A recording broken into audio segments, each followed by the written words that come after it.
आज का जो हमारा सवाल है वो डिप्रिसिएशन के मुतालिक है। तो इसकी जो पहली एग्जांपल है मैं आपके सामने पेश करता हूँ। तो चलें शुरू करते हैं। उसामा इन तला company purchased a machine on July 1st 2015 at the list price of ₹1 lakh. कि उसामा तला ने जो है एक मशीन ख़रीदी जिसकी की जो कीमत है वो 1 लाख रुपए है, और टर्म ये है कि 2, 10 एंड 30 के 2% डिस्काउंट मिलेगा अगर 10 दिन के अंदर ये पेमेंट कर दी तो, वरना 30 दिनों के अंदर ये जो है इसकी पेमेंट हमें हर सूरत करनी है। The company paid the following additional expenses in acquisition of the machine on the same date. Company जो है इसको जो है इस दौरान ये खर्चे भी हुए। देखिए, पहला खर्चा ये है कि सेल्स टैक्स 15% इस पे लगा इस मशीन पे, और फ्रेट चार्जेस इस पे 12,500 इसके फ्रेट चार्जेस थे, और transport from the railway station of the factory के जो रेलवे स्टेशन से लेकर फैक्ट्री तक जो है इसका जो ट्रांसपोर्ट का जो खर्चा था वो 1500 रुपये आया। और इंस्टॉलेशन चार्जेस के मशीन जो है इसकी फ़िटिंग वगैरह की गई तो उस पर तकरीबन 4000 रुपये खर्च आए। तो ये जो है हमें मशीन में इंक्लूड करने हैं। आगे कह रहा है कि the management of the company decided that the estimated of the machine was 10 years. तो जो कंपनी के जो मैनेजमेंट है, जो इंतज़ामिया है, उन्होंने एक अंदाज़ा लगाया कि ये जो मशीन है ये तकरीबन 10 साल चलेगी। And the residual value was ₹5000, और इसकी जो रेजिडुअल वैल्यू है यानी स्क्रैप वैल्यू है, यानी कि ये मशीन जब ख़त्म हो जाएगी, किसी काम की नहीं रहेगी, तो भी इसके तकरीबन 5000 रुपये मिल जाएंगे। The company uses the straight line method, और जो कंपनी है इसके लिए जो मेथड इस्तेमाल करेगी उस मेथड का नाम है straight line method for the charging depreciation. कि ये जो मशीन आहिस्ता आहिस्ता जिस तरह से ख़त्म होगी उसके लिए ये फार्मूला इस्तेमाल करेंगे। The company accounting year and is December 31 of each year. तो जो कंपनी है इसके जो अकाउंटिंग का जो साल जो ख़त्म होता है वो दिसंबर हर साल की 31 दिसंबर 31 ऑफ दिसंबर को जो है उस कंपनी का जो अकाउंट है वो बंद होता है, क्लोज़ होता है। ठीक है। अब इसके अंदर जो है उन्होंने जो है 5 किस्म की रिक्वायरमेंट बताई हैं सवाल में, तो हम देखते हैं कि क्या क्या है। तो चूँकि इसकी 5 रिक्वायर्ड हैं तो इसमें से हम पहली हल करते हैं। तो पहली जो इसकी रिक्वायर्ड ये है कि compute the cost of machine and pass journal entries to record the acquisition of machine. कि हमें जो है मशीन की जो है एक तो कॉस्ट मालूम करनी है और इसकी एंट्रीज पास करनी है। तो चलें शुरू करते हैं, इसकी पहली जो है रिक्वायर्ड को हल करते हैं। तो सॉल्यूशन इसका ये है कि पहले हम हेडलाइन डालेंगे computation of cost of machine. ठीक है। तो इसमें हमें पहले list price of the machine यानी कि मशीन हमें कितनी की आई वो लिखना है। तो देखें, सवाल में मैं आपको हाईलाइट करके बता रहा हूँ कि मशीन जो है हमें 1 लाख रुपीज़ की आई है, तो हमने 1 लाख लिख दिया, और जितने की मशीन आएगी उसको इंग्लिश में कहते हैं list price of the machine. इसमें से हम लेस करेंगे कैश डिस्काउंट। तो कैश डिस्काउंट का 2% है, तो 1 लाख का जो है 2% जो है वो 2000 होता है। अगर आप कैलकुलेटर को में 1 लाख को 100 से डिवाइड करके 2 से अगर आप मल्टीप्लाई करेंगे तो आंसर हमारा 2000 आएगा। तो 1 लाख में से जो 2000 है इसको आप लेस कर देंगे तो कैश प्राइस यानी कि अब मशीन जो है हमें 98,000 की पड़ी। ठीक है। इसके बाद हम जो है इसमें ऐड करेंगे अदर एक्सपेंसेस। तो आप देखें अदर एक्सपेंसेस जो है इसमें सवालात में मैं आपको हाईलाइट करके बता रहा हूँ कि 4 हैं। एक 15% है सेल्स टैक्स। तो देखें, सेल्स टैक्स का जो 15% हम ऐसे निकालेंगे कि मशीन का जो है हमें डिस्काउंट के बाद 98,000 की पड़ी थी। देखें, मैं हाईलाइट करके बता रहा हूँ। तो इसका हमें 15% निकालना है। तो 15% निकालने के लिए ये है कि 98,000 को जो है आप 100 से डिवाइड करें, तो जो भी जवाब आएगा इसको आप 15 से मल्टीप्लाई करें तो आंसर आ जाएगा 14,700। ठीक है। इसके बाद जो दूसरे चार्जेस हैं, फ्रेट चार्जेस, तो ये भी एक्सपेंस है। तो एक्सपेंस जो है तो इसको भी हमने 12,500 सवाल में से ले लिया। देखिए, मैं हाईलाइट करके बता रहा हूँ। इसके बाद ट्रांसपोर्टेशन एक्सपेंसेस है, आने जाने का जो खर्चा है वो, तो इसको भी हमने यहाँ पर लिख दिया 1500। इसके बाद जो मशीन की फ़िटिंग वगैरह हुई, इंस्टॉलेशन चार्ज, तो ये जो कहलाता है इसको हम सब जमा करेंगे इन चारों रकमों को, तो इनकी जो टोटल वैल्यू आएगी 32,700। तो ये जो हमारा जो खर्चा हुआ इसको हम इंक्लूड कर देंगे, जमा कर देंगे जो मशीन की जो केस प्राइस है। देखिए मैं हाईलाइट करके बता रहा हूँ कि 98,000, इसमें हम 32,700 को जब ऐड करेंगे तो हमारे पास आ जाएगा 1,30,700। तो ये जो है हमारी total cost of the machine है कि हमें मशीन जो है ये इतने में पड़ी। असल में हम कोई भी चीज़ जब लाते हैं तो उसमें आने जाने का जो खर्चा होता है वो हम ऐड करते हैं। इसी तरह मशीन भी जब खरीदी गई तो उसको लाने का खर्चा मशीन में ऐड किया गया। इसके बाद ये मशीन हमें जो है 1,30,700 की पड़ गई। ठीक है, इसके बाद इसकी एंट्रीज़ बनाएंगे। तो इसके लिए पहले आप कंपनी का नाम लिखना पड़ता है। कंपनी का नाम है Usama and Talha company, general entries. ठीक है, पहले तो हम जो है मशीन जो लाए हैं उसकी एंट्री बनाएंगे डिस्काउंट के बाद वाली। याद रखिए डिप्रीशिएशन के सवाल में डिस्काउंट काटने के बाद जो है एंट्री बनाई जाती है। तो देखें हम जो एंट्री बनाई है कि मशीन डेबिट कैश क्रेडिट, ये ऐसे हुआ कि मशीन जो है असेट से, और असेट्स बढ़ता है तो डेबिट है, तो मशीन जो है वो डेबिट हुआ है और इसके बदले में कैश हमने पे किया है। और कैश भी हमारा असेट जो है वो डिक्रीज़ होता है, कम होता है तो क्रेडिट होता है। तो यहाँ पर जो है वो कैश क्रेडिट हुआ है। तो 98,000 से मशीन डेबिट और कैश क्रेडिट। ठीक है, तो to record the purchase of machine, ये इसकी जनरेशन लिख देंगे। इसके बाद दूसरी एंट्री हम पास करेंगे एक्सपेंसेस की, यानी जो खर्चे हुए हमारे मशीन को लाते हैं वो उसकी एक एंट्री पास करेंगे। तो देखिए खर्चे कौन कौन से हुए। पहला खर्चा, ये सब हम ऊपर से उतार लेंगे। पहला खर्चा हुआ सेल्स टैक्स जिसकी कीमत है 14,700। इसके बाद है फ्रेट चार्जेस जिसकी कीमत है 12,500। तीसरा है ट्रांसपोर्टेशन एक्सपेंसेस, इसका जो खर्चा है वो 1,500। चौथा है इंस्टॉलेशन चार्जेस जिसकी की कीमत है 4,000। ये सब मैंने ऊपर से उतारा, देखें मैं हाईलाइट करके बता रहा हूँ। और इन सबको जब जमा करेंगे तो इसकी टोटल वैल्यू बनती है 32,700। तो ये हमने जो है वो कैश अदा किया। ये चारों जो ऊपर है ये एक्सपेंस है, और एक्सपेंस आपको पता है जब बढ़ता है तो डेबिट होता है। तो ऊपर जो है वो तमाम एक्सपेंसेस डेबिट हुए हैं और इसके बदले में हमने कैश अदा किया है। तो कैश जो है हमारा असेट से असेट्स घटता है तो क्रेडिट होता है rules of debit and credit के मुताबिक। तो यहाँ पर कैश क्रेडिट हुआ है। तो इस तरह ये एंट्री भी हो गई। इसके बाद एक और एंट्री बनेगी, लेकिन इससे पहले एक नरेशन है to record the initial expenses of machinery, के मशीन पर जो है शुरू के जो अखराजात हुए, खर्चे हुए, उसके लिए एक नरेशन शॉर्टकट में लिख देंगे। नरेशन इसे कहते हैं कि जो बात इसको मुख्तसरन बयान कर दिया जाए। इसके बाद एक और एंट्री है कि हम जो है ये करेंगे कि जो एक्सपेंसेस है इसको मशीन में डाल देंगे। मिसाल के तौर पर ये जो तीसरी एंट्री में आपको समझ आ जाएगी कि ये जो हमारा खर्चा हुआ कैश की सूरत में, देखिए दूसरी एंट्री में मैं हाईलाइट करके बता रहा हूँ 32,700, इसको हम मशीन में डाल देंगे। तो मशीन जो है मशीन में डालने के लिए कि 32,000 जो है इसमें इंक्लूड कर देंगे। और ये जो है तमाम एक्सपेंसेस जो अभी हमने दूसरी एंट्री में लिखे हैं इसको क्रेडिट कर देंगे।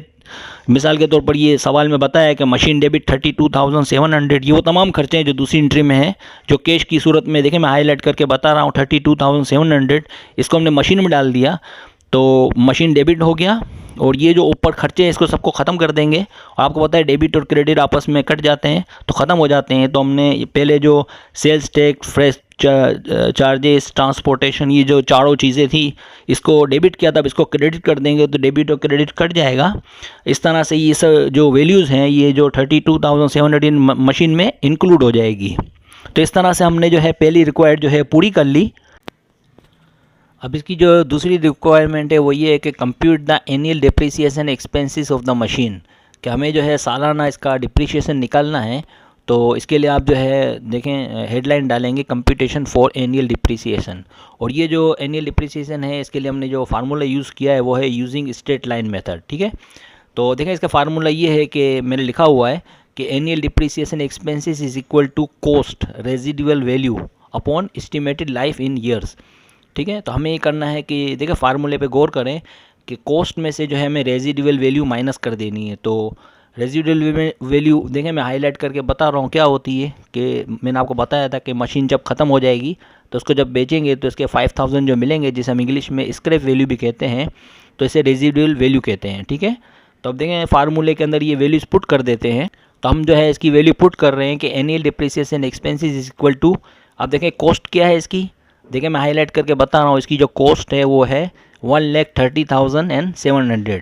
इसमें से देखिए फार्मूले के मुताबिक माइनस क्या करेंगे, रेजिडुअल वैल्यू। तो रेजिडुअल यानी स्क्रैप वैल्यू कितनी है 5,000। ठीक है, upon estimated life in years, कि इसकी एस्टिमेटेड लाइफ कितनी है, यानी मशीन कितनी चलेगी, तो मशीन चलेगी 10 साल। तो फार्मूले के मुताबिक पहले हम 1,30,700 जो है इसमें 5,000 माइनस कर देंगे। तो ये माइनस करने के बाद हमारे पास क्या बच गया, आप माइनस करके कैलकुलेटर में देख लें, 1,25,700, ठीक है। अब जो है 1,25,700 जो है इसको हम 10 ईयर्स से डिवाइड करेंगे। जब हम ये 10 ईयर्स से डिवाइड करेंगे तो हमें जो है 10 ईयर्स इसलिए कि 10 साल मशीन चलेगी, ठीक है। तो जब हमने डिवाइड किया तो हमारे पास आंसर आया 12,570 पर annum, यानी कि मशीन जो है इसके पर ईयर जो है हर साल ये मशीन का जो हमारा जो खर्च होगी वो होगी 12,570 पर annum, ठीक है। अब इसके बाद इसकी जो तीसरी रिक्वायरमेंट है वो ये है कि compute the depreciation expense and accumulated depreciation for December 31, 2015, 2016 and 2017। तो देखें इसकी रिक्वायरमेंट के मुताबिक हम इसका जो तीसरा ऑप्शन है वो हल करते हैं। तो हल ये ऐसे होगा कि आपको जो है पहले यहाँ पे हेडलाइन डालनी है डिप्रिसिएशन एक्सपेंसेस, इसके बराबर में डालना है एक्यूमुलेटेड डिप्रिसिएशन। डिप्रिसिएशन एक्सपेंसेस तो ये है कि जो इसका जो मशीन डिप्रिसिएशन इसे कहते हैं कि जो मशीन हमारी जो घिसती है या यूज़ हो जाती है उसे डिप्रिसिएशन कहते हैं, ठीक है। और एक्यूमुलेटेड डिप्रिसिएशन यानी कि हर दफ़ा जो जमाशुदा जो हमारा मशीन का जो यूजेस है उसको जब हम एक साथ जमा करें तो उसे एक्यूमुलेटेड डिप्रिसिएशन कहते हैं। मिसाल के तौर पर अभी हम जो सवाल हल कर रहे हैं इसमें है फॉर December 31, 2015 के December 31, 2015 को जो है अभी हमने सालाना जो अभी दूसरे उसमें हमने निकाला था, ये देखें मैं हाईलाइट करके बता रहा हूँ, पर annum जो इसका मशीन का जो डिप्रिसिएशन निकला था तो 12,570 है। तो वो हम यहाँ पर पुट कर देंगे, देखें मैं हाईलाइट करके बता रहा हूँ, यहाँ हमने पुट किया। तो अभी आप देखें ये हमने काम कब से शुरू किया था, ये मशीन हमने ख़रीदी थी। तो देखें मैं हाईलाइट करके बता रहा हूँ, ये जो मशीन हमने ख़रीदी थी Usama and Talha company purchase a machine on July 1, 2015। तो 2050 की जुलाई को ख़रीदी थी। तो और आपको देखें आगे मैं ये बता रहा हूँ कि इनका जो साल ख़त्म होता है वो 31 दिसंबर को हर साल ख़त्म होता है, ये भी मैं हाईलाइट करके आपको बता रहा हूँ, ठीक है। तो चूँकि इस साल में हमने जुलाई में 1 जुलाई को ख़रीदी थी तो जुलाई से लेकर दिसंबर तक 6 महीने होते हैं, ठीक है। तो इस साल जो डिप्रिसिएशन हमारा मशीन का हुआ वो 6 महीने का हुआ। तो एक साल का डिप्रिसिएशन हमारा है 12,570, ठीक है। तो 12,570 को 12 से जो है डिवाइड कर देंगे। जब 12 से हम डिवाइड करेंगे तो जो आंसर आएगा उसको 6 से मल्टीप्लाई करेंगे। वजह ये है कि 12,570 जो है इसका डिप्रिसिएशन है, और एक साल में अब चूँकि 12 महीने होते हैं तो 12 से आप डिवाइड कर दोगे, जो आंसर आएगा उसको 6 से मल्टीप्लाई करोगे, क्योंकि इस साल में 6 महीने हमें ये मशीन इस्तेमाल की, क्योंकि 31 दिसंबर को जो है मशीन जो है इसका साल हमारा जो कारोबार का जो साल है वो ख़त्म हो जाता है, ठीक है। तो जब हमने 12,570 को 12 से डिवाइड करके 6 से मल्टीप्लाई किया तो इसका आंसर आया 6,285। तो ये हमारा डिप्रिसिएशन हुआ 2015 का, ठीक है। इसके बाद जो है अब दूसरे साल का हम निकालेंगे डिप्रिसिएशन। तो चूँकि 3 साल का बोला है 2015, 16 एंड 17 का, तो हम 16 का निकालते हैं। तो 16 का तो हम आसानी से हमें निकालने की ज़रूरत नहीं है, क्योंकि ऊपर देखें सवाल में मैं हाईलाइट करके बता रहा हूँ कि इसका जो डिप्रिसिएशन एक साल का है वो 12,570 है, तो वो जूँ का तू हम यहाँ रख देंगे, ठीक है। लेकिन इसके बराबर में हमें एक्यूमुलेटेड डिप्रिसिएशन में क्या करना है, ये कैसे आया कि ये जो 6 महीने का जो था ऊपर 2015 का, इसमें 2016 को हम ऐड कर लेंगे, यानी 1.5 साल का जो डिप्रिसिएशन हुआ उसको हम जब ऐड करेंगे तो ये आ जाएगा, यानी 6,285 में 12,570 को जब आप जमा कर दोगे या ऐड कर दोगे तो आंसर आएगा हमारा 18,855, ठीक है। इसके बाद जो है तीसरे साल का भी करना है, क्योंकि 2015, 16 और 17 का भी कहा है। तो फॉर December 31, 2017 के लिए वही हम जो की टू वैल्यू जो है डिप्रिसिएशन की रख देंगे, क्योंकि एक साल का डिप्रिसिएशन 12,570 आता है, तो वो ये रख दिया। और इसको जो है हम एक्यूमुलेटेड डिप्रिसिएशन में देखें मैं हाईलाइट करके बता रहा हूँ, 18,855 को ये तीसरे साल में जब हम ऐड करेंगे 12,517 को, यानी मेरा मतलब कहने का ये कि 18,855 में 12,570 को जब ऐड करोगे तो आंसर आ जाएगा 31,425। तो ये जो है हमारा तीसरा वाला भी हमारा जो है रिक्वायर्ड हल हो गई। अब इसकी जो चौथी रिक्वायर्ड है वो ये है कि pass journal entries to record the depreciation expenses for the year ended December 31, 2015, 2016 and 2017। देखिए मैं हाईलाइट करके सवाल में बता रहा हूँ। तो हमें सिर्फ जो है इन 3 सालों की जो है एंट्रीज पास करनी है। तो बहुत आसान है ये तो, कि देखें 3 साल की हम जो है वो तो निकाल चुके हैं हिसाब किताब। तो आप देखें, मैं उसामा एंड तला कंपनी लिख दें, उसमें journal entries for depreciation expenses ये आप हेडलाइन डाल दें और इसमें कॉलम वगैरह इम्तिहान में खींच लें। इसके बाद आपने करना ये कि डेट में जो है 3 सालों का, यानी December 31, पहले एंट्री में December 31, 2015 लिख के आपको एंट्री पास करनी है। तो पहले साल की हमारी जो एंट्री पास हुई 2015 की, उसके लिए ये है कि डिप्रिसिएशन एक्सपेंसेस डेबिट और allowance for depreciation credit entry हो गई, और रकम जो है वहीं से हम उतार लेंगे जो अभी हमने कैलकुलेशन किया। देखें मैं हाईलाइट करके बता रहा हूँ 6 महीने की जो है, तो ये जो वैल्यू है इसकी 6,285 ये लिख दिया। और डिप्रिसिएशन एक्सपेंस डेबिट इसलिए होगा, आपको पता है कि जब एक्सपेंस बढ़ता है तो डेबिट हुआ, तो डेबिट हुआ ये, ठीक है। इसके बाद जो है दूसरी एंट्री बनेगी, ये भी हमें वैल्यूज़ ऊपर पीछे से जो हमने अभी जो तीसरी रिक्वायर्ड हल की वहीं पे वैल्यू लिखी हुई है, तो ये पूरे साल की है। तो ये पूरे साल की वैल्यू जो है हम यहाँ पर लिख देंगे। तो एंट्री वही बनेगी जो अभी पहली बनाई कि डिप्रिसिएशन एक्सपेंसेस डेबिट और अलाउंस फॉर डिप्रिसिएशन क्रेडिट, और December 31 लिख के आपको डेट में जो है 2016 लिख देना है, और वैल्यू जो है वो 12,570। देखें मैं हाईलाइट करके बता रहा हूँ, ये वाली वैल्यू यहाँ पुट कर देनी है। और इसके बाद तीसरी जो एंट्री है उसमें भी वही एंट्री लिख देंगे जो ऊपर 2 एंट्रियाँ हुई कि डिप्रिसिएशन एक्सपेंसेस डेबिट और अलाउंस फॉर डिप्रिसिएशन क्रेडिट। इसमें डेट चेंज कर देंगे, December 31, 2017 लिख देंगे, और इसकी जो वैल्यू ये भी जूं की तू जो हमने तीसरी रिक्वायर्ड में थी उसको उतार लेंगे, यानी 12,570। देखें मैं हाईलाइट करके बता रहा हूँ। तो ये हमारा जो चौथी रिक्वायर्ड है ये भी हमारी पूरी हो गई, ठीक है। इसके बाद अब आ जाए 5वीं रिक्वायर्ड की तरफ। इसकी जो 5वीं रिक्वायरमेंट है वो ये है कि prepare the partial balance sheet as on December 31, 2015, 16 and 17। तो अब हम इसकी जो 5वीं रिक्वायर्ड है इसको हल करते हैं। तो इसके लिए आपने ये करना है कि 5वीं रिक्वायर्ड के लिए आपको लिखना है कि Usama and Talha company balance sheet partial as on December 31। इसके अंदर आपने करना ये है कि पहले तो है मशीन की जो टोटल कॉस्ट है वो लिखनी है। तो 2015 में जो इसकी कॉस्ट थी वो थी 1,30,700, ठीक है। और चूँकि तीनों सालों में हम यही वैल्यू लिख देंगे 2015, 16 एंड 17 में, और इसमें से हम हर साल जो हमारा डिप्रिसिएशन हुआ, तो इसमें जो हमारा हर साल डिप्रिसिएशन हुआ उसको हम लेस करते रहेंगे। तो देखें सबसे पहले 2015 लिखा हुआ है और इसमें 1,30,700 लिखा हुआ है। तो पहले 6 महीनों में हमारे पास जो मशीन जो है डिप्रिसिएट हुई थी, यानी घिसी थी या यूज़ हुई थी, उसकी वैल्यू थी या मालियत थी 6,285। इसको इसमें से लेस कर देंगे तो रिमेनिंग हमारे पास बच गए 1,24,415, यानी ये इसकी बुक वैल्यू रहेगी मशीन की 2015 में। इसके बाद 2016 पे आ जाएं तो वही वैल्यू है 1,30,700 पर एक्यूमुलेटेड डिप्रिसिएशन। देखिए मैं हाईलाइट करके बता रहा हूँ, उसको इसमें से माइनस कर देंगे, यानी 6 महीने का और 1 साल का जो हमने पीछे हल किया था। देखिए मैं हाईलाइट करके बता रहा हूँ। तो इस हल किए हुए में 18,855 है, इसको इसमें से लेस कर देंगे 1.5 साल को, तो हमारे पास रिमेनिंग रह जाएंगे 1,11,845, ठीक है।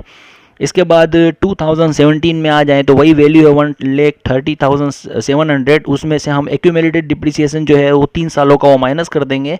यानी पहले जो देखें मैं पीछे आपको पहले बता चुका हूँ कि पहले साल का 6,285 था, इसमें हमने जमा किया था, तो 1.5 साल का हो गया था, फिर 1 साल का और जमा किया। तो देखिए मैं हाईलाइट करके बताऊँ, ये तीनों सालों का जो है यानी 2.5 साल का जो है इसको इसमें से लेस कर देंगे।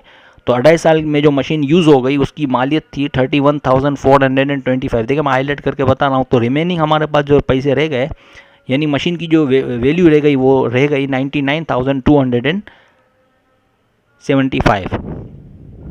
उम्मीद है आपको मेरी वीडियो पसंद आई होगी। अगर आपको मेरी वीडियो आसान लगे, समझ में आए, अच्छी लगे तो बराए मेहरबानी शेयर करें, लाइक करें, सब्सक्राइब करें, ताकि वो लोग के जो अकाउंटिंग जिनकी समझ में नहीं आती तो उनके लिए बड़ा आसान हो जाएगा अगर वो मेरी वीडियोस देखेंगे। क्योंकि इससे पहले मैंने काफ़ी वीडियोस बनाई है अकाउंटिंग पे, सारी की सारी हिट हुई हैं, खासकर rule of debit and credit, retirement of a partner. तो मैं चाहता हूँ कि मेरी जो वीडियोस हों कामयाब हों, आप लोगों को भी फ़ायदा हो। तो आप ज़रूर जो है दोस्तों को बताएं। इससे ये होता है कि इल्म भी फैलता है और लोगों को फ़ायदा भी होता है। वीडियो देखने का बहुत बहुत शुक्रिया। अल्लाह हाफ़िज़।